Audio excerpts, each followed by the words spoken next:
બીજું ધ્યાન અમે આપ્યું હતું ક્રિએટિવિટી, એટલે એ જ કે એની pre writing skills, finger movements, finger control, એના માટે એ ક્રિએટિવિટીની શરૂઆત એવી થઈ કે ચાલતા શીખા, ઊભા રહેતા શીખા ત્યારે એક બાથરૂમ જેમાં ગ્લેઝ ટાઇલ્સ હતી અને વોટર કલર્સ એટલે ફિંગર પેઇન્ટિંગ, જે ડ્રો કરવું હોય જેવા કલરનું હાથેથી કરવાનું અને પછી છેલ્લે ઇઝીલી વોશ થઈ જાય. પછી તો એ લોકો જ વોશ કરી નાખતા, કારણ કે એમાંય મજા આવતી, પાણીથી ધોવાનું ને પછી સાવરણો મારવાનો. એટલે એવા ફિંગર પેઇન્ટિંગથી શરૂ થયું હતું બાથરૂમના ટાઇલ્સ ઉપર, અને પછી ધીમે ધીમે એ શોખ ડેવલપ થયો. દેવદત્તે કેલિગ્રાફીના ખૂબ સરસ એણે કર્યું હતું. ઋષિકેશ આર્ટ તરફ ગયો, ડ્રોઈંગ અને સ્કેચીસ એના ખૂબ સરસ. પછી નાનું મોટું રંગોળીનું, કારણ કે એ પણ એક સ્કિલ જ છે કે તમે કલર ચપટીમાં લ્યો અને શેપ બનાવો. એક સમય એવો હતો કે અમારા ઘરમાં 3 રંગોળી થતી, ત્રણેયની એક એક. એ પાછી કહેવાની ત્રણેયની એક એક હોય, પણ બધા એકબીજાને હેલ્પ કરીએ, એકબીજાને આઈડિયાઝ આપીએ, એવું કરીએ એટલે 3 રંગોળી અમારા ઘરમાં થતી. અને હજી સુધી એ લોકો હેલ્પ કરતા, અહીંયા હતા ત્યાં સુધી રંગોળીમાં હેલ્પ કરતા.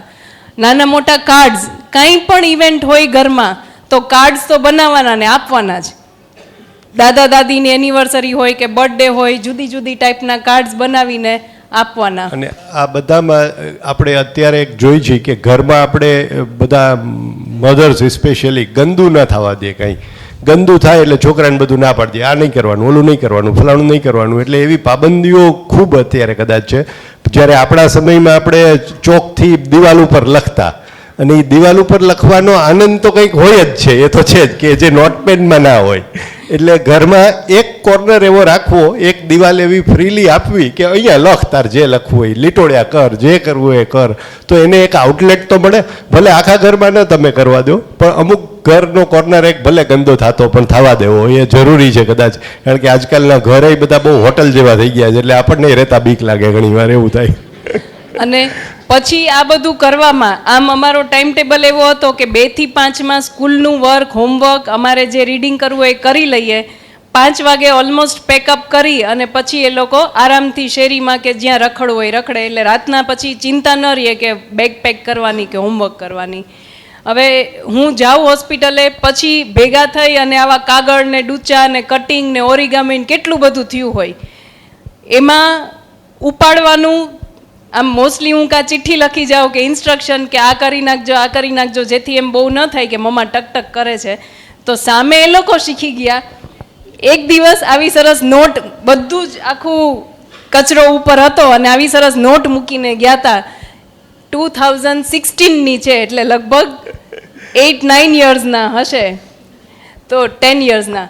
તો પથારા, એને હેડિંગ આપ્યું છે કે ઇન્ફોર્મેશન ઓફ ધીસ પથારા. This pathara was made a few minutes early. It was made by Devdutt and Rishikesh. It was made for mom to throw in Pasti, year 2016. એટલે આવું થાય ક્યારેક, મેરી બિલ્લી મુझसे મ્યાઉ. અને પછી મેં એક સાચવી રાખ્યું હતું એક મેમરી તરીકે, અને એ આજે આપને યુઝ થયું, કામ થયું. પણ આ બધામાં ખાસ એ છે કે આટલી બધી એક્ટિવિટીઝ અને આટલું બધું શું કામે કરી શક્યા? કારણ કે our house was gadget free. એક જ ટીવી હતું, એમાં કોઈ ચેનલ નહીં. શરૂઆતના 7-8 વર્ષ તો એ લોકોને એમ જ હતું કે આ ટીવીમાં જે ઘરમાં સીડી છે એ સીડી પ્લે થાય, એટલે એ સીડી પ્લેયર જ હતું.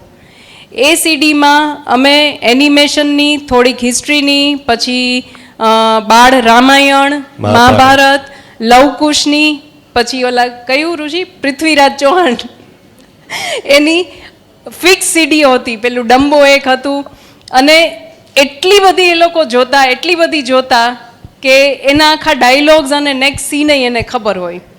પછી એ લવકુશની જોવે એટલે એનો આત્મા જાણે લવકુશનો એમાં આવી ગયો છે. એનું ડ્રેસઅપ કરે, મારો દુપટ્ટો લઈ આમ લંગોટ બનાવે બાંધીને.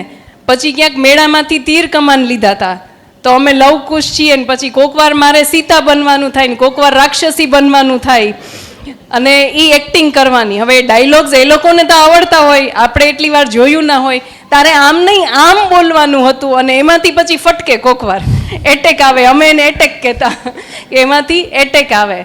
પણ એ મોમેન્ટ્સ એટલી કે એ લોકો જે જોવે છે ને એ લાઈવ કરે છે, એનું અમારી પાસે કોઈ મેમરી એટલે, નથી રહી, હા. But we enjoyed that. એમાં એ કોન્શિયસલી ધ્યાન રાખ્યું હતું કે ક્યાંય પણ એક પણ વિઝ્યુઅલ કે રમકડા વાયોલન્સવાળા નહોતા. કોઈ પણ ગન નહોતી ક્યારેય રમકડામાં, ક્યારેય કોઈ એવા વિડીયો ગેમ્સ નહોતી કે એવા વાયોલન્ટ પિક્ચર્સ નહોતા જેનું એક્સપોઝર અમે એને આપ્યું હોય. એ ખૂબ જરૂરી છે. કદાચ જે આપણે કહીએ છીએ કુમળા બ્રેઇનને, અત્યારે ઘણું બધું એક્સપોઝર કદાચ વધી ગયું છે, જરૂર કરતાં પણ વધારે થઈ ગયું છે. તો એને ક્યાંક લિમિટ કરવાની જરૂર તો છે, અને એટલે જ રોડ ઉપર સામે ગાડીઓ આવે તો ડોળા કાઢવા માંડ્યા છે બધા એકબીજા સામે.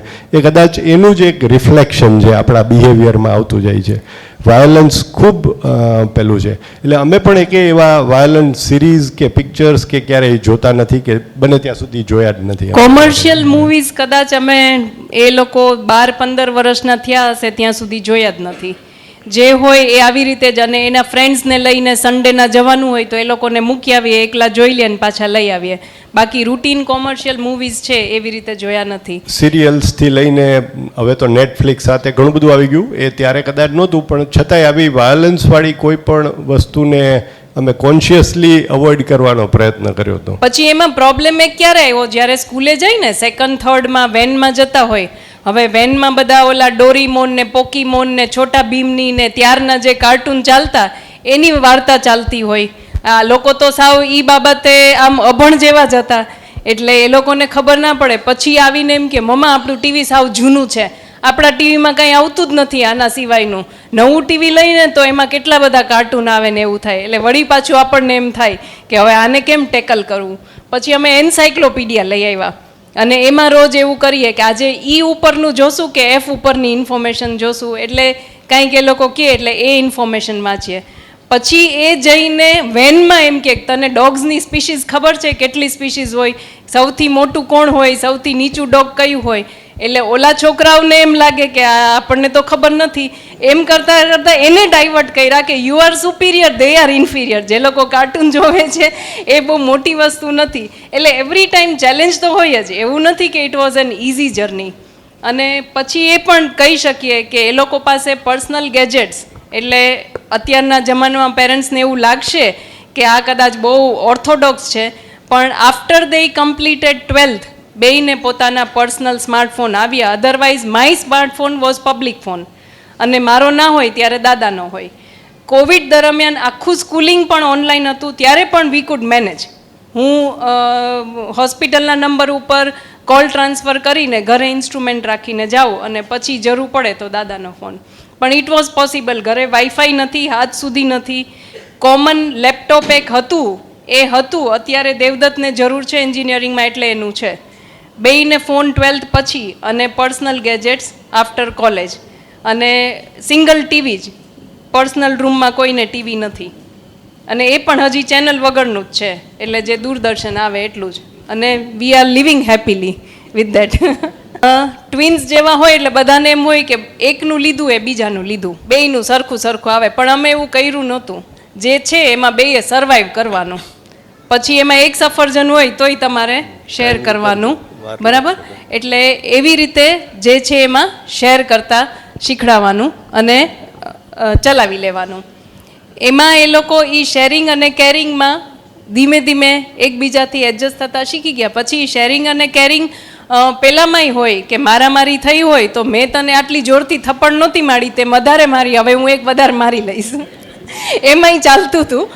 પણ અલ્ટિમેટલી એ લોકો એકબીજા સાથે ટ્યુન અપ કરતા શીખી ગયા. હિસાબ તો બરાબર જ કરવાનો.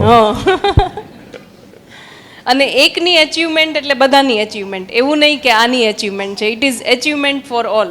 સેલિબ્રેશન્સ એટલે બધી વસ્તુ સેલિબ્રેટ થાય, પણ ઘરની અંદર નાના મોટા કાર્ડ હોય, ઘરની અંદર ખાવાનું બને. એ લોકો નક્કી કરીને આવે કે આ 10 ફ્રેન્ડને મારા બર્થડેમાં બોલાવવાના છે, ને શું બનાવવાનું છે એ બને, અને એ 10 ફ્રેન્ડને એ લોકો બોલાવે. સિમ્પલ અને હોમલી સેલિબ્રેશન્સ. એમાં પાછું દરેક વખતે ગિફ્ટ તો હોય જ. ઋષિકેશના 14મા જન્મદિવસે દેવદત્તે જાતે બનાવેલું કાર્ડ. ખોલો. યસ. અરે વાહ, વાવ.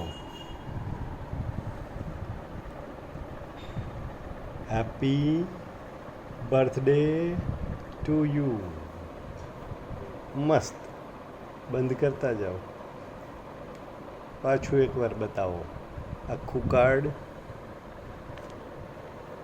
અને ખેંચો એટલે ખુલતું જાય એક પછી એક.